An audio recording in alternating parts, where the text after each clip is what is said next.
come on, fine.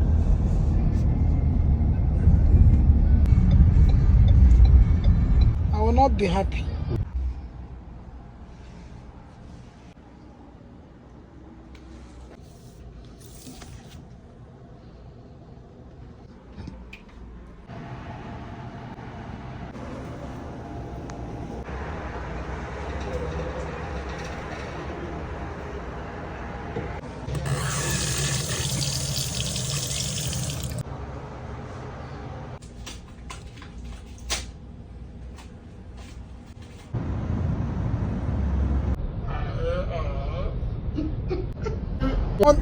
Do you want me to keep it for you, or do you want me nightlife or a Florida night view?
All the safety announcements, so let's start talking about these rich people, right? Let's start talking about them. So which one do you guys want me to cover first? The houses or the yachts? Houses, yachts, houses. We'll do houses first because we're going to pass by yachts a little bit, so we'll do houses first. So we're off on the right hand side. Let's talk about this neighborhood here. There's a neighborhood there. It's known as the Idlewild neighborhood. It's one of the oldest neighborhoods down here in Fort Lauderdale. Back in the day, a nice house out here on the water would have cost you at most about $10,000. That was back in the late 40s, early 50s. Now, why is this? Well, a nice house here, known as the JFK Military Airport. And once they tore down the airport, they started building all these beautiful homes, and now these houses here. All right. So yes, we'll pass by a few 50, 60, $100 million homes out here very shortly. But anyways, as we make our way through, we're now. Now, is anybody here a local down here? Is anybody a local? Just one. All right. So you might recognize this commercials kind of went like this. If you need it, no, not Ghostbusters. Mo Rooney. So like I said, only a few locals out here will recognize that commercial. Again, that is Mike Maroney. Maroney Auto is basically the startup of AutoNation. It's basically the best way to put it there. It's what started up AutoNation. So at the beginning times of AutoNation. To Roger Wittenberg. Now, who is Roger Wittenberg? He is the founder of the Ladies of America Fitness. Does anybody have an LA Fitness membership? Anybody? There you go. Well, if you guys do, that's your 147-foot yacht. And like I said, the best part about it, he's now so fit himself, he's pushing a little over 380. So I think that's the best part about it. The guy who owns one of the largest gyms in the world doesn't work out himself, so it's pretty funny. Over up on the right-hand side, beautiful tin house there, darker roof. This house on the right-hand side belongs to Jim Dickens. Jim Dickens is known as the Great Ham Beano. And why does he have this nickname? Well, he is the CEO of Honey Baked Ham. Yeah, holiday favorite there. Yeah, who slices of ham could buy a $10 million waterfront property. Yeah, it's crazy to think about there. It's the truth, though. So, like I said, that's Jim Dickens' place there, off on the right-hand side. Now, we are going to head into downtown. We're going to head into downtown Fort Lauderdale. You guys will see the skyscrapers here shortly. Now, as we make our way into downtown, I do recommend you guys take your phones out. I want you guys to take a photo of this house we're going to pass here shortly. It's going to be off on the right-hand side here. It's going to be this gray house with the white roof and the dark blue awnings. Now, why do I say this? Well, this house here on the right-hand side was owned by a very famous family way back when. It was built for a famous family as well. It was the largest house out on the water back in the mid-40s, roughly around 7,000 square feet. So like I said, take your photos. We are going to compare and contrast from modern day to back then, just based off sheer design as well as size. The largest house we have out here today, it takes about 5 times larger than this one there off on the right-hand side. Now you guys must be wondering, what is that famous family's name? Well, this house was built for the Vanderbilts. Anybody recognize that name? Yeah, Dynasty of Legacy. So like I said, that's one of the Vanderbilt properties out here, out on the waterways here in Fort Lauderdale. Over up on the right-hand side as well, beautiful tan house with the red roof and the striped awnings. This house on the right-hand side is another Vanderbilt property. It was built for Gloria Vanderbilt. Now, when she passed away, she gifted the house off to her son. Now, does anybody know who her son is? Yeah, Anderson Cooper, Mr. CNN there. Story behind it, Mr. Cooper himself lived there, give or take, for about 6 months, and he sold it off, and I don't know who lives there anymore. But like I said, nice piece of history there with the two Vanderbilt properties, as well as Anderson Cooper's old place there, off on the right-hand side. Over up on the left-hand side now, so it looks like it's open water there on the left-hand side, right? Looks like we can cut right across it. It's Thursday, right? Yeah, today's Thursday, so there shouldn't be anybody out here. On Saturday and Sunday, though, you'll find about 80 boats out there having a good time, right? Like I said, it's our local standby. Meaning 4.5. Well, like any normal person would do, you walked across the street, you knocked on the neighbor's door, goes, "Hey neighbor, how much do you want for your house?" Neighbor looked at him, like, "I don't know." He's like, "All right, well, I'll be back in 3 weeks." 3 weeks later, Bruce showed up with a $14 million check in his hand. The neighbor took it, the neighbor moved out, and now Bruce is living in his neighbor's house right across the street, watching the builders build his other house for the remaining 4.5 years. So that's what any normal person does, right, everybody? No. I just stopped by this morning, picked up a few things I needed. All right? That's the CEO of Walgreens over there, everybody. Yes, yes, there are other drug dealers out here, but for my safety, I do not point those people out. Over up on the right-hand side now, beautiful yellow house, green trimming, red roof.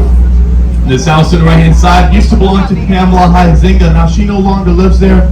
She sold the house off to the Fisher family. The Fisher family are the owners of offleaseonly.com, the online car leasing company. About 6 months ago, they put the house up for sale. They were asking $28 million. Nobody bought it, so the Fishers still live there. Right? Now, right next door to that, beautiful large white house. It is up for sale. They're asking $34 million, if you guys were wondering. Alright, this house in the right-hand side was originally built for Bonnie and Whit Hudson. Who is Bonnie and Whit Hudson? Well, they belong to the Huizinga family. I just mentioned Pamela Huizinga's name moments ago there. So that's two Huizinga properties right next door to each other. By the way, you're going to get real tired of this last name, just going to let you guys know, alright? Right up on the right-hand side as well, beautiful cream color house there. It's got the gazebo out back, as well as got those small diamonds around the seawall. That is Stephen Hudson's place. He is also part of the Huizinga family. So now that's three Huizinga properties right next door to each other. Easily over $80 million worth in homes. Who are these people? We don't know who they are already. Well, they are our local multi-billionaires. Now, how did they make all this money, right? Well, all this money started with Wayne Huizinga. He's one of the only few in history to build up 3 Fortune 500 companies from the ground up. And I guarantee everybody here has heard of all three, right? Now, the first company that he started, which makes money every single day, and it's unbelievable, it's going to be Waste Management, nationwide garbage pickup. He is a garbage man, right? Second company that he started, but went out of business, it's going to be Blockbuster Video. Everybody here remember Blockbuster Video? Yeah. Of course, right? And the last one that he started, which makes money every single day, and it was a partnership with AutoNation with Maroney. Right? So he owns AutoNation there. Right? Now, let's jump back to Blockbuster Video. We all know it failed, correct? Yeah, it did, right? Didn't fail for the Huizinga family. They made out there pretty dirty, right? So Stephen Hudson, who I just mentioned moments ago, Stephen Hudson's the nephew of Wayne Huizinga. That's how they're related, right? Stephen Hudson was also the CEO of Blockbuster Video at its time. So one day his nephew Stephen called him up. He goes, "Hey, Uncle Wayne, times are changing. Let's get rid of Blockbuster." He's like, "All right, go ahead, do what you need to do." They ended up selling Blockbuster off to Viacom for $8.4 billion about 7 months before Netflix was released. And that's public records. You can look that up. $8.4 billion for Blockbuster Video. I would never think, right? Now, with all this money, you guys must be wondering, what does this guy's house even look like? It's going to be off on the left-hand side. Beautiful 7-home estate there. Yeah, you heard that correctly, 7-home estate. Let's start with this first orange house on the left-hand side.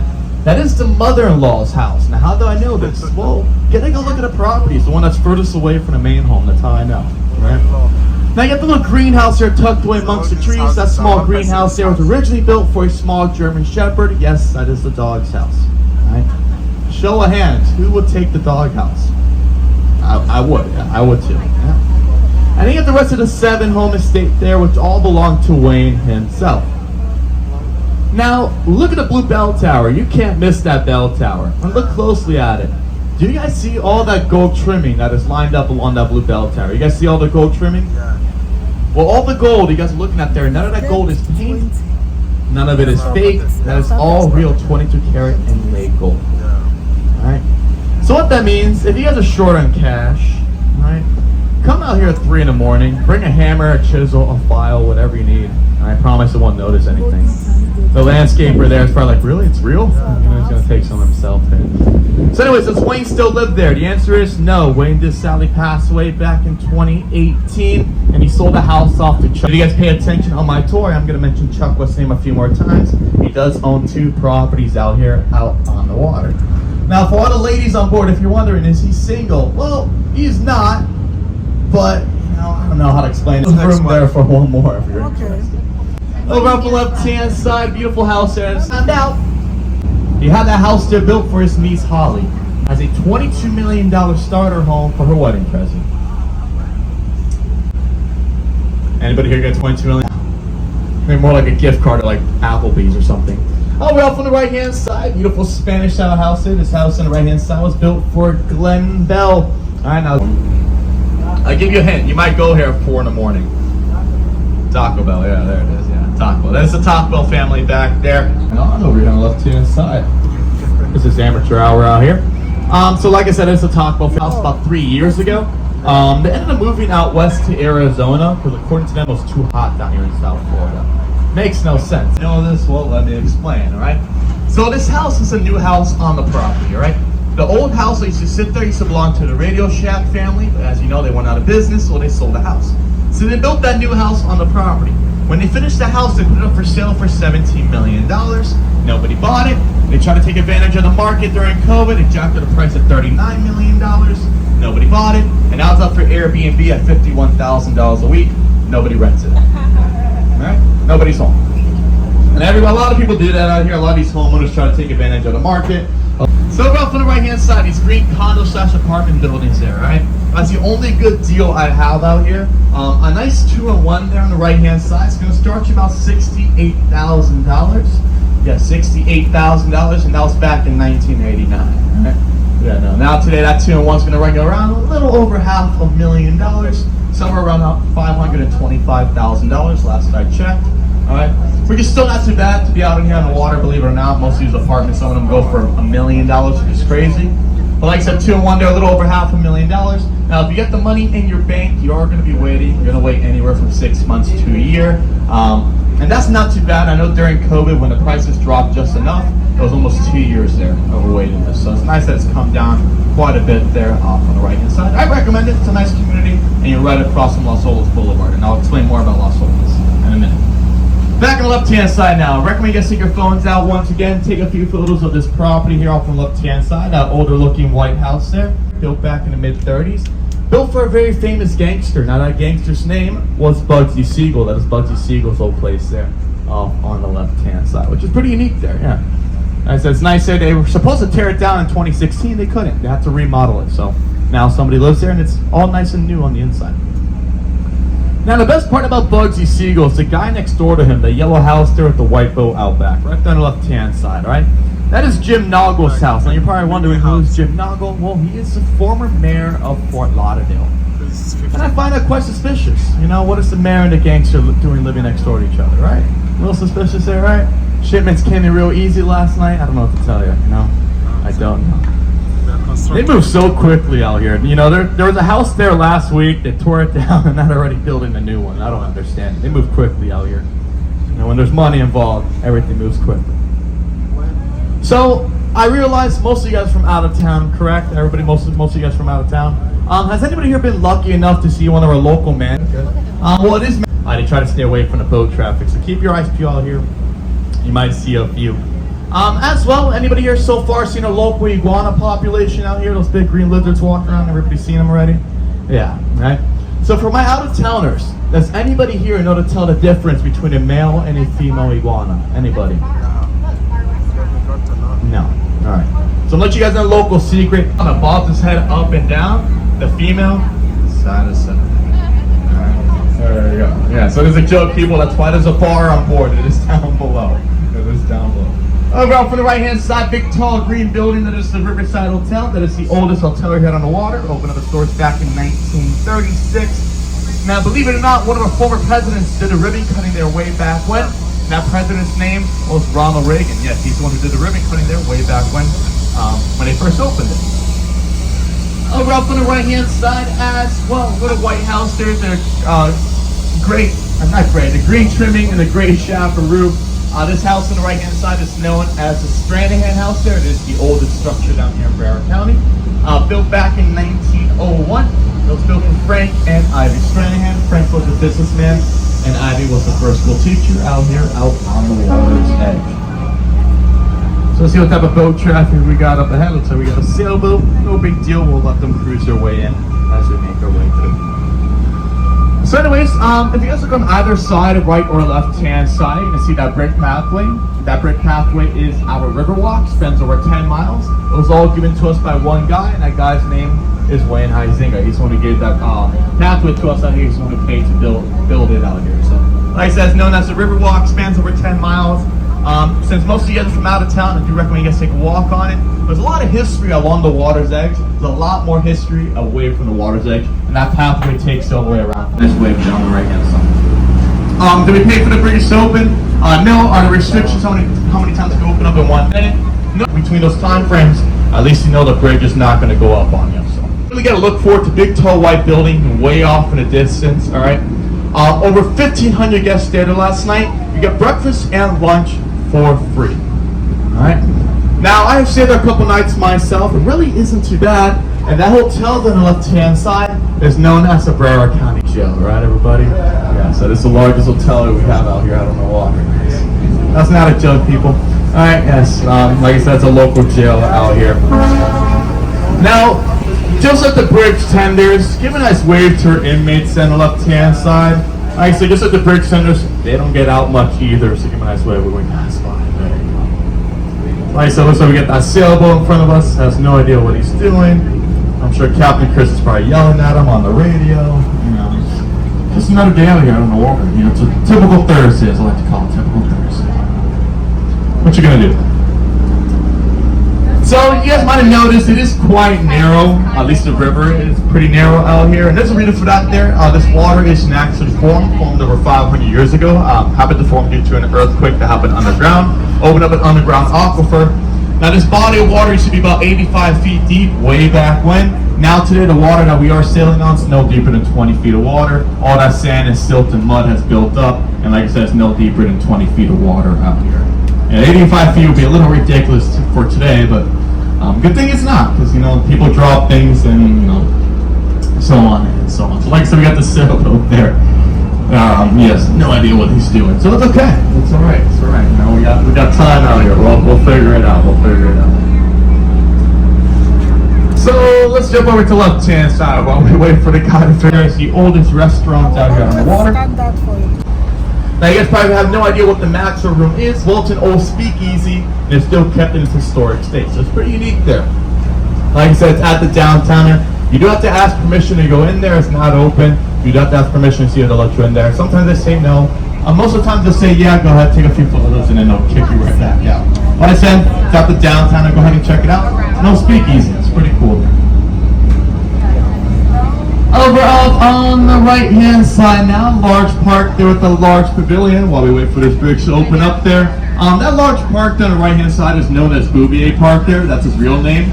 Nobody calls it by its real name. Everybody calls it by its nickname, which is known as Huizinga Park. Reason why Wayne Huizinga gave that park to us down here as well.